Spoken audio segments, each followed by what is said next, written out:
Good morning. Good morning. Thank you so much for coming on out.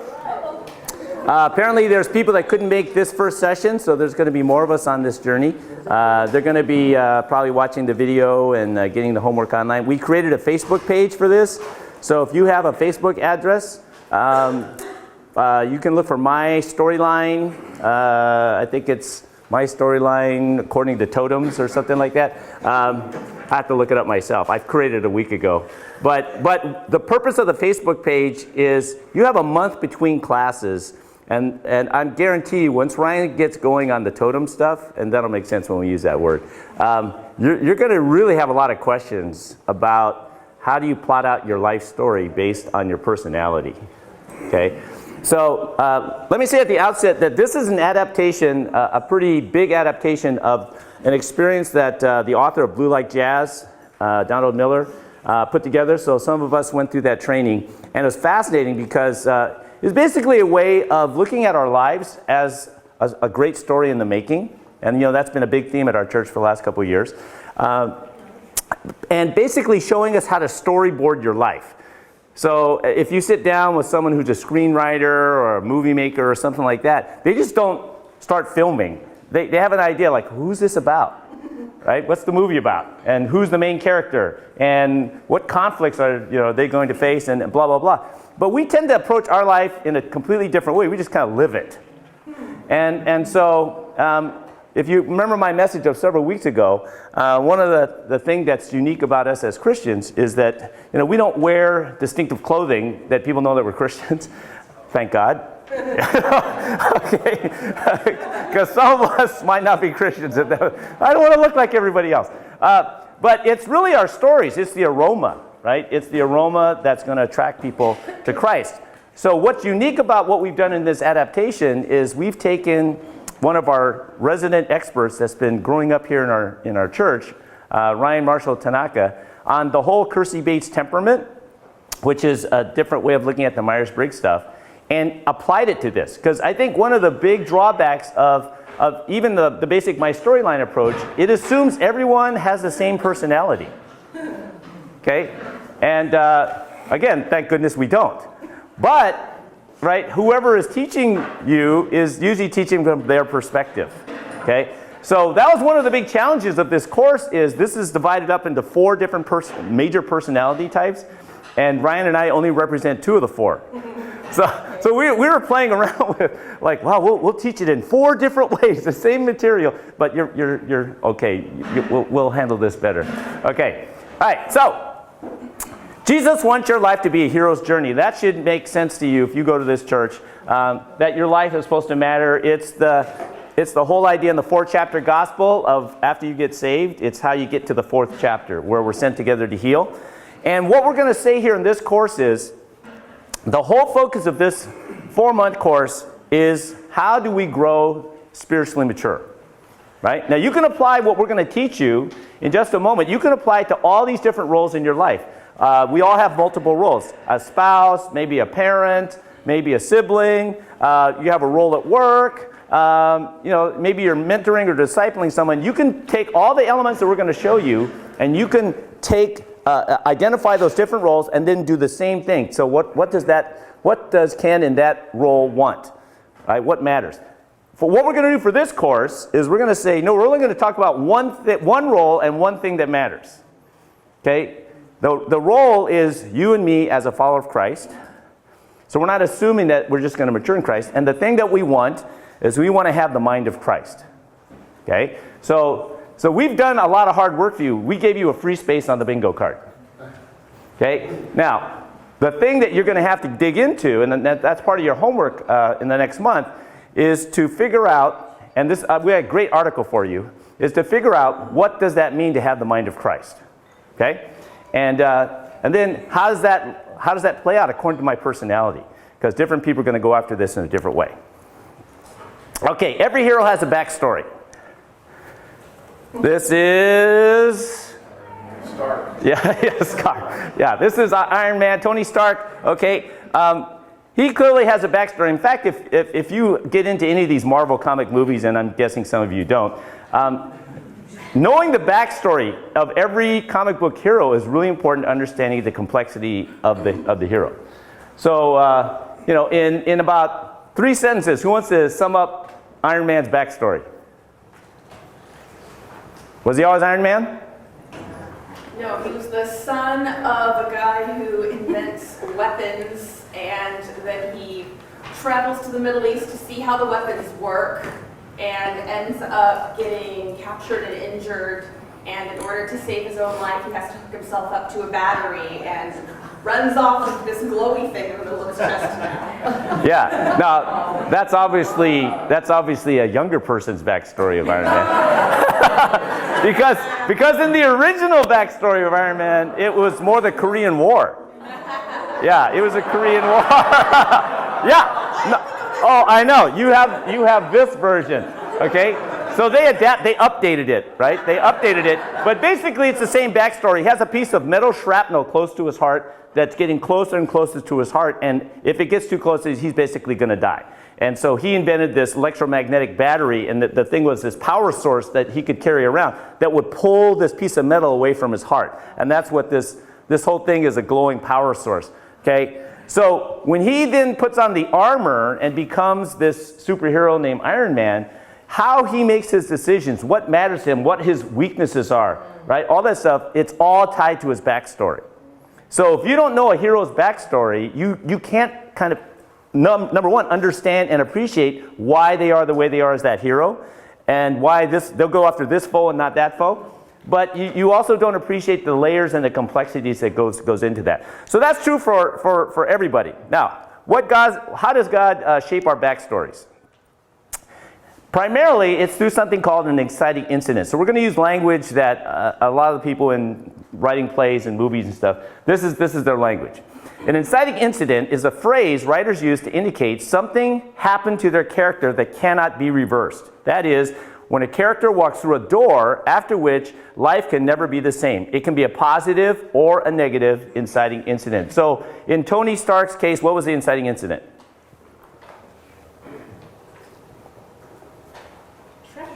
Shrapnel, okay?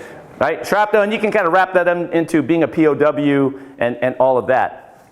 Now, this is tricky, okay? Because inciting incidents, on one hand, we can choose them, we can plan them. On the other hand, the ones I've found that the inciting incidents that I select, they tend to come with a lot of chicken exits.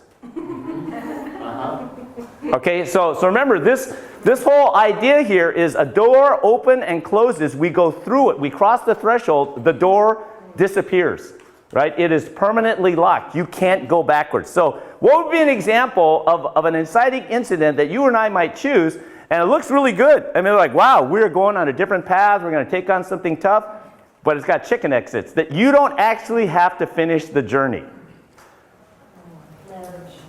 Marriage, okay. Career choice? Career choice? Having children. Having children? I don't know. They're chicken exercise. Yeah. I'm sorry. We've changed our mind. Yeah. You know, I was even thinking, you know, how many people in this room say, you know what? Next year, I'm running the LA Marathon. Okay. Now, but let's just play with this a little bit. I know there's some people here who have done this. So, is it an inciting incident for you to just tell yourself that you're going to run the LA Marathon next year? Not really. Not really, okay? Is it an inciting incident? Because there's chicken exits. Is it an inciting incident if you actually go online and you pay your registration fee and you've registered in the LA Marathon? A little more. Little more? Yeah, it depends. Now, for some of you, it's like, I can't waste that money. Right? Others of you, it's just like, you know, it's not that much. Okay? What about if you actually signed up with the LA Lakers? Right? It's this marathon training group, so you've taken it another level up, right? It's like, wow, when you have a group that's going to train together, there's a schedule. Is that an inciting incident? Are there chicken exits there? You cannot show up. Right, you cannot show up. So all those kind of things, although they can be inciting incidents and it can be life-changing, when you actually have live options to detour, it's not as powerful. And I will suggest to you, and I've seen this true in my life as well, when the inciting incident happens to you, whether you want it or not, that That's powerful, okay? And sometimes they're positive and sometimes they're negative. Understanding the inciting incidents in the protagonist's life prior to where he or she is now is grasping their backstory. Why they think the way they do now or feel a certain way about a person or situation. This is where you can even pick up a life theme in them. So if you look backwards in their life and you say, wow, look at all the different inciting incidents. This is where their parents got divorced. Wow, that really shaped them. Oh, this is when the mother died, right? Blah, blah, blah. Oh, this is when that terrible car accident happened and da-da-da, right? Or this is when they got a scholarship, full ride scholarship to go on the other coast. And this is where they met all these different friends, right? Those kind of things. You can often see a thread or a theme emerge in each of our lives when you look backwards. And we did this at the men's retreat, and it was pretty interesting. And we all have a backstory, but we've never necessarily taken the time to go back and reflect on it. So we'll explain a little bit what we'll do in the next month on that. It helps if they later see a redemptive purpose to some of the negative inciting incidents in their lives. Okay? All of our inciting incidents are not positive. Some of the things I just rattled off to you were not positive. They're very negative. One of the advantages that Jesus gives us as Christians is that He gives us new lenses that we can reinterpret our past. We can see, not necessarily that God causes all bad things, but we can see how God did something in the midst of this challenge and this trial and this disaster that actually shaped our character in an important way. Okay? And so one of the important tasks, I think, of growing spiritually mature is to take the time to look back at our negative inciting incidents and see if there was a redemptive purpose that at the time we couldn't understand. But with space and maturity and all that and some reflection, we go, you know what? I wouldn't want anyone to go through what I did. But based on what happened subsequent to that and how God grew me, I could see a redeeming purpose. Now, that's not the same thing as God causes bad things. Right. Okay? Does this make sense? Yes. Okay, so I'll say this again at the end of this morning, but you have 2 homeworks for this month. We give you a month to do your homework. Okay? I'm going to be teaching graduate school in a month, and I'm not giving them a month to work on their stuff. Okay? So one of the things you're going to do is we've got a little sheet for you to actually do your backstory according to the positive and negative inciting incidents. Okay? So that's that. Quick way to understand backstory: they can be positive or negative incidents, but they are story turns. So this is where the character you took a different turn because of this thing happening in your life, and you couldn't go back. Why? Because the door was locked or disappeared. Okay, so give you a quick illustration of this. I did my life. Now, the older you are, the more room you need. Okay, I realize that. So on your homework sheet, we gave you actually more room than this. And if you're younger than me, you don't have to use the whole line. Okay. Now, one of the things that is helpful is you actually put different lengths on the positive or negative lines, so you can kind of start to think about what is the relative importance of those particular incidents in my life. And on mine, I actually used some darker lines. Pregnancy scare. I thought I got my girlfriend pregnant in college. My life changed there. Okay, she wasn't pregnant. This was, I didn't get into public health master's program. This was a different girlfriend I found out was cheating on me. And that made me leave Northern California. Okay, I thought we were going to get married and all this kind of stuff. And the whole thing, what? Right? And all the dreams and hopes that I had for Northern California, I now couldn't wait to leave Northern California. That's how I ended up coming to Fuller. That's how I showed up at Evergreen. That's how I met Snoopy. Later became my wife. I was like, that was huge. Okay? I had to put married to Snoopy in here. It's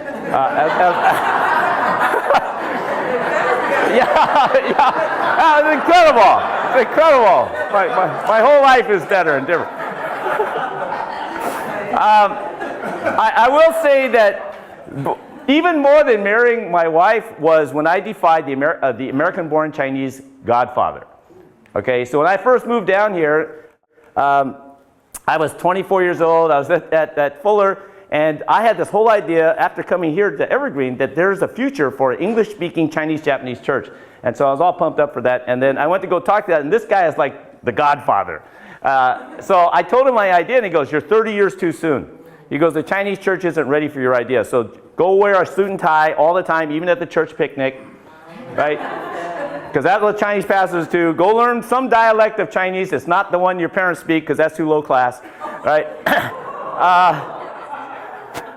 But it's true. It's true. We have a very village dialect. Okay, so and make sure you don't have facial hair, because only bad guys in Chinese movies have mustaches and beards. I mean, it was like this whole thing, and I looked at him at 24, and I said, "Who says that you're right and I'm wrong?"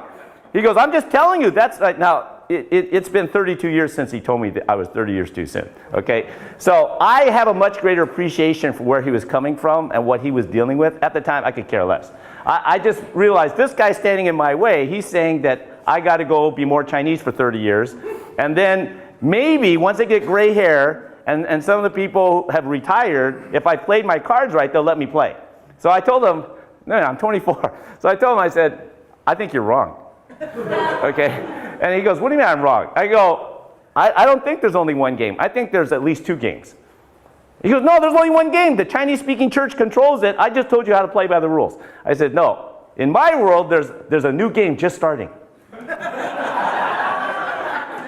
Yeah, right. And in my game, you can be 24 and have done basically nothing, but you get to play right now. Right? Now, again, I can look back and realize that he was being very loving to me and saying, you're heading for the wall. Like, it's like, this is crazy. Right? I said, well, he says, "Those Chinese-speaking church leaders will never bless what you're doing." I said, "In my game, I don't need their blessing." I said, "In my game, I just need to know that God called me to do this. And so even if it doesn't exist, I have to go after it." In year 29, I saw him in a dim sum restaurant in Arcadia. Right? And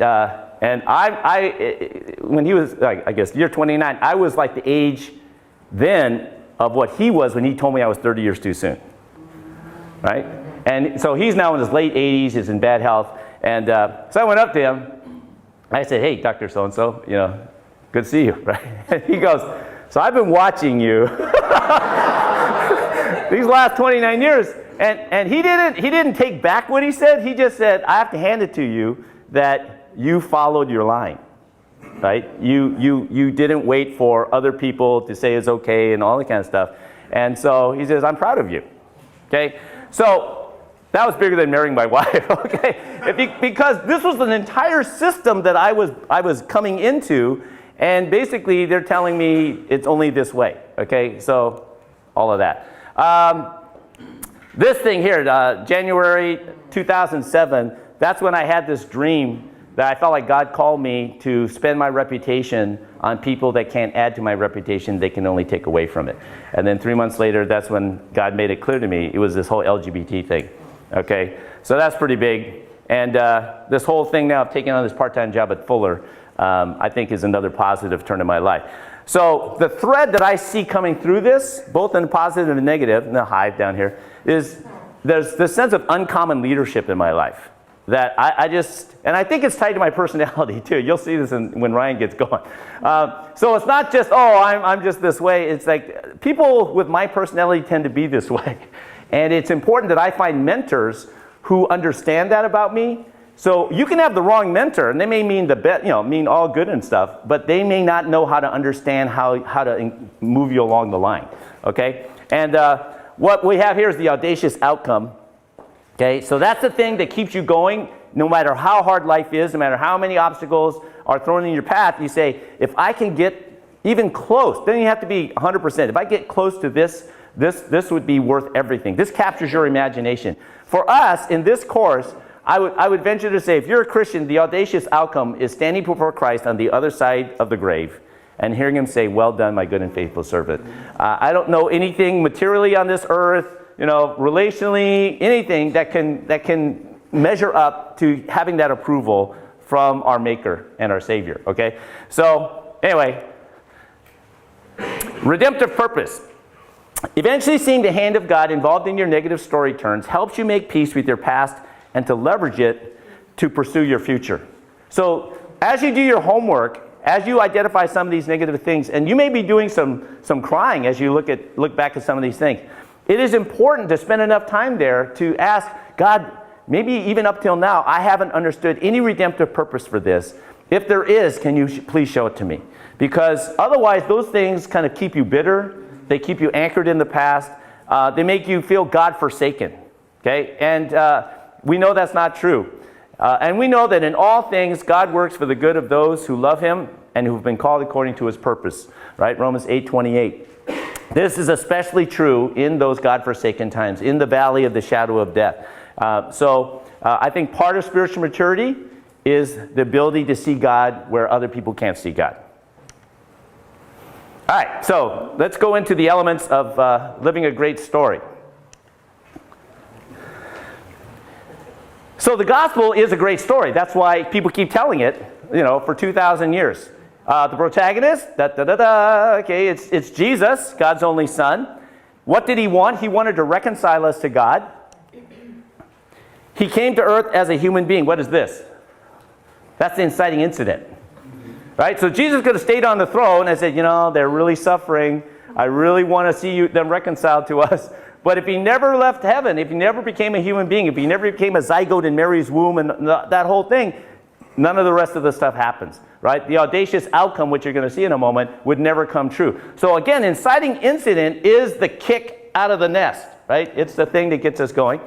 What was the conflicts and the challenges? This is just a quick summary. He was scorned, ridiculed, persecuted, ultimately executed. But he kept going because of this audacious outcome, right, in his mind. That death was going to be defeated, that our sins would be forgiven, that we would have a chance to experience new life no matter what our circumstance or location, and that ultimately we have the promise of eternal life. Right? All the elements of a great story. You see that? So, he's the protagonist. He had ambitions. He definitely had an inciting incident. He did experience conflicts, and he was able to see the audacious outcome. And even though it's still not completely fulfilled, that's all part of it. All right. So these things on the bottom, these are your basic elements. Protagonist. What does a protagonist want? The ambitions. What's the inciting incident? Because just wanting something really bad does not mean we're going to go after it. Okay. There has to be something like defying the Godfather, and basically saying, I don't need you. I'm going to do this anyway. And it's like, well, I just locked that door. And it's like, well, I am on my own. Okay? On and on. So what we're going to teach you in this 4-session class is basically how to storyboard your journey to have the mind of Christ. Now, I told you at the outset, the purpose of this class, which you can apply all those other story elements to any other role that you have in your life. Okay? But for this course, we're going to zero in on this one aspect, which tends to get presumed, and I think to our peril. It's how do I have, as I get older, as I go on further in life, how do I know that the mind of Christ is becoming more my mind? And again, your homework is going to give you a chance to get into that. All right. Wow, I did that fast. So, how many people did not take your Kersey temperament test? Okay, so it's the same. If you know your Myers-Briggs score, anyone not know your Myers-Briggs score? Okay, so this is the address. If you have a smartphone, you can take this in 5 minutes or less during the break. Okay, because when we get to the second session, we have some time for some interaction here. When we get to the second session, you're going to need to know your score, because that's going to help you understand which totem you are, and then it'll all start to fall into place. Okay? So let's stop right here, and anyone? Questions, comments?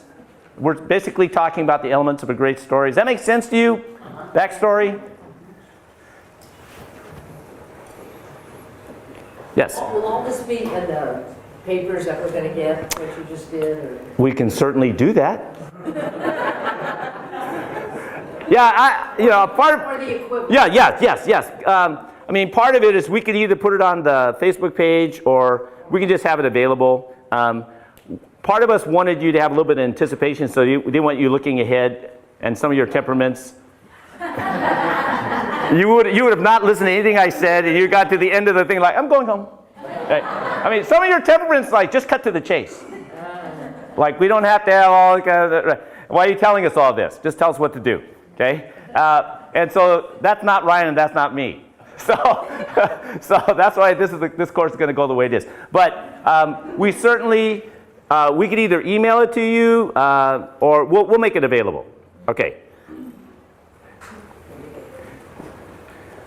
Are you kind of excited about or a little wary about doing your backstory?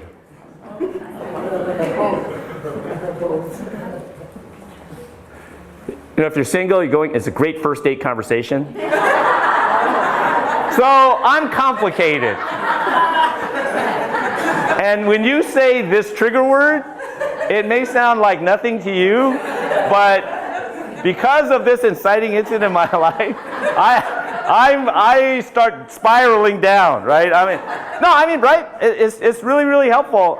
Those of us who are married, it's still not too late to understand and appreciate who it is you're married to and why they're wired the way they are. Okay? It's both nature and nurture. And I think once we get into the temperament stuff too, you'll see that aside from even the stuff in our past, God still gave us our unique temperament. And that's another element here. Yes? I have printed the 71 questions here, if somebody can use it. Oh, but will it score it? Will it score it for them? No, only the brand. Okay. Because if you do this, it'll score it automatically. Yeah. I need a score. Yeah. Score is important. How many of you are familiar with the Myers-Briggs? Okay. And then how about Kersey Bates? It's the same thing, isn't it? Yeah, but you'll hear from Ryan how it's different and why it's different. Okay. But it's basically using the same idea. Oh, if you don't, you take the test right now. Yeah. So no other comments or questions. We can have a quick break and then we'll come back and we can spend more time with Ryan on the temperament part. We good? Okay. So let's get back here at 10 till.